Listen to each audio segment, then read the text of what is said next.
As you guys all know by now, the first ever Battle Pass here in Modern Warfare is now live alongside Season 1. And with it, there is an absolute ton of content to unlock throughout the next 60 days or so. We have brand new weapon variants or blueprints, new operator skins, COD points, double XP and double weapon XP, and of course some new weapons as well that can all be unlocked through these 100 tiers that we have available. So I'm pretty sure there are some of you out there wondering, well, how exactly can I get to tier 100 the fastest? What are the best ways to complete the battle pass in the shortest amount of time possible? And today we're breaking down just that. But before we get into it, if you are new here, hey, hi, how you doing? Each and every day we've got the latest Call of Duty news and intel going up on the channel, so feel free to subscribe with your notifications turned on if you do want to stay up to date with all of that. And of course, if you enjoy the video, let me know by dropping a like rating on it, as it would be much appreciated. And now let's get into the fastest ways to complete the Battle Pass here in Modern Warfare.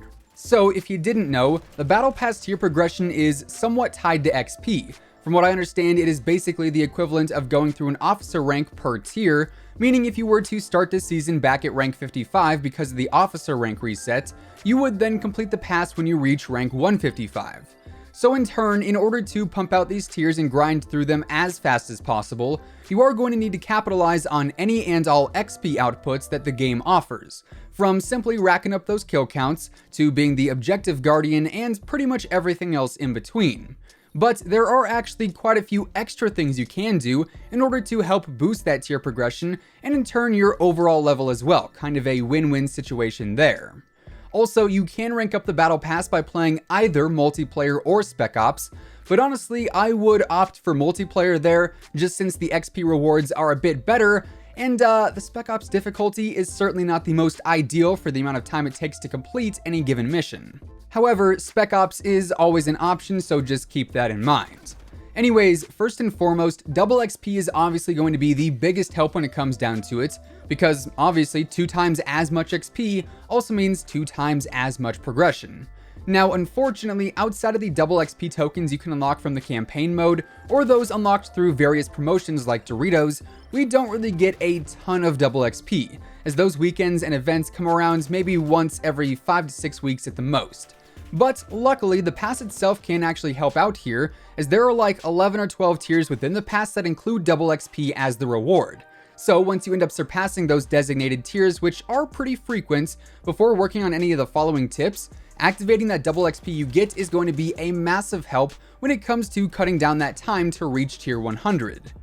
Now, moving on from that, the next thing that can help a ton when it comes to earning more XP at the end of the day is going to be those officer challenges, which, conveniently enough, unlock right alongside your new levels and tiers as you make your way up to rank 155 for the season. Last season we saw some pretty easy officer challenges, and also some more annoying ones too, but when it comes down to it, that is 100 additional challenges that you can complete, or I guess technically 99 since the last one will theoretically unlock when you reach tier 100, that you can complete to help unlock a little extra XP. And, like I just mentioned, adding in that double XP on top of that just helps out even more. So staying on top of those officer challenges is going to be a big thing to be aware of for progressing through the tiers a bit faster.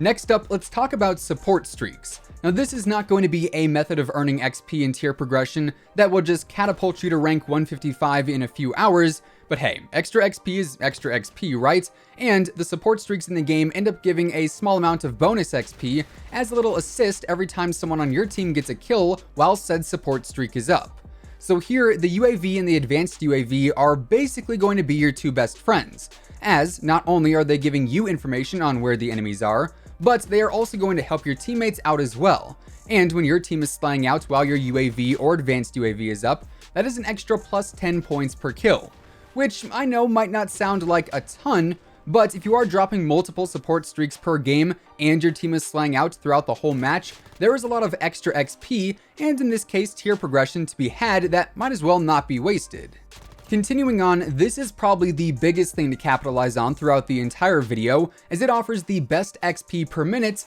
if you are able to do well, and that is completing the trials. Now, with the launch of Season 1, we got a few more trials to run through, and while they're not available to do over and over and over again, As you level up, both in tier progression and with your overall rank, you will end up earning more trials tickets to spend and trade in for an attempt to earn in between 5,000 and even 10,000 XP for just a few minutes of time, which in the end ends up being an incredibly productive way to earn a ton of bonus XP. Now, for earning 1 star on any given trial, you earn 5,000 XP, for earning 2 stars you get 7,500 XP, and for earning 3 stars you get 10,000 XP. And with 3 attempts to complete each trial, by that 3rd attempt you should have a solid grasp of what you need to do to get closer to that 3-star rating or even that 2-star rating if it is a bit tougher, and ultimately get those higher XP rewards, resulting in easy tier progression for very little actual in-game playtime. We've also got to talk about some of the other challenges available in the game,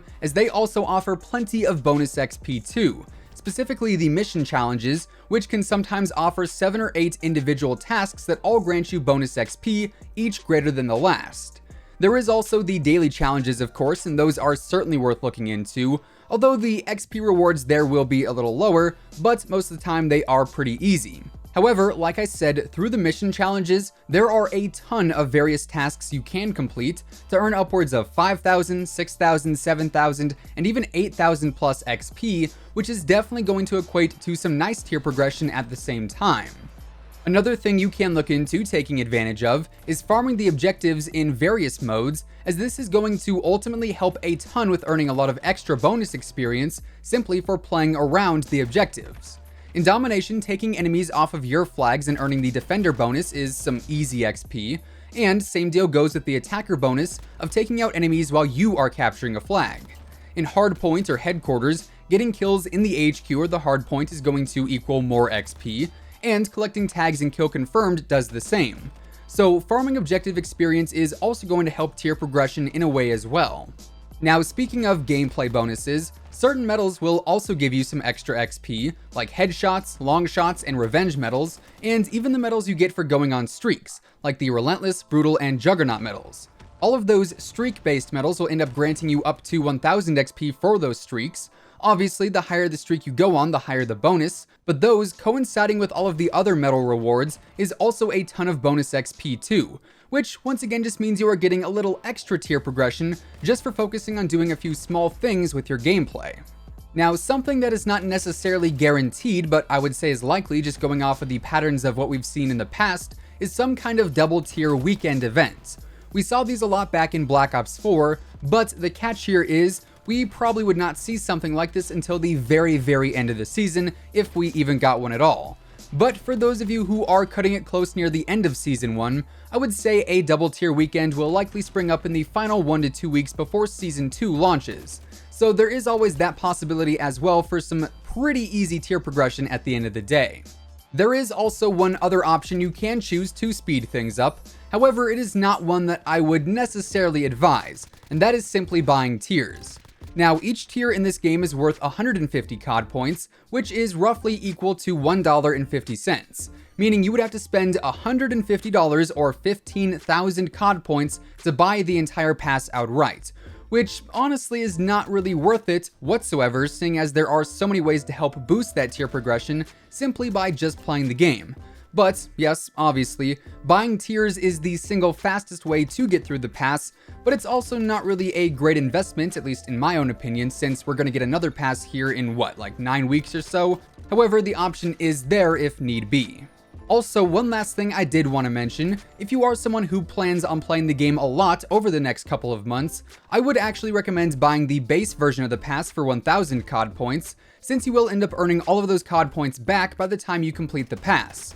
Whereas if you are a little stressed on time, perhaps then the Battle Pass bundle would be the better option, but just know you'll only be getting about half of your investment back by the time it's all said and done. Anyways, with all of that being said, those are effectively the best ways to complete the Season 1 Battle Pass in the shortest amount of time possible, and that is going to wrap things up for today. If you guys enjoyed the video or if you found it helpful, let me know by dropping a like rating on it, as it would be much appreciated. And of course, if you are new here and you want to stay up to date with everything going on in the world of Call of Duty, including all the latest news and intel, updates and leaks, and pretty much everything else in between, feel free to subscribe with your notifications turned on. That way you'll always know when I post a new video. As always, if you would like to check out any of my partners, be sure to use code IMMORTAL on all Scuff, G Fuel, Control Freak, and Respawn products. And also, if you do want to check out the very first merch design, that is also live, and you can find all of those links listed down in the description below. Once again, thanks so much for tuning in, and until next time, take it easy, have an awesome rest of your day, and I'll catch you guys later. Peace out.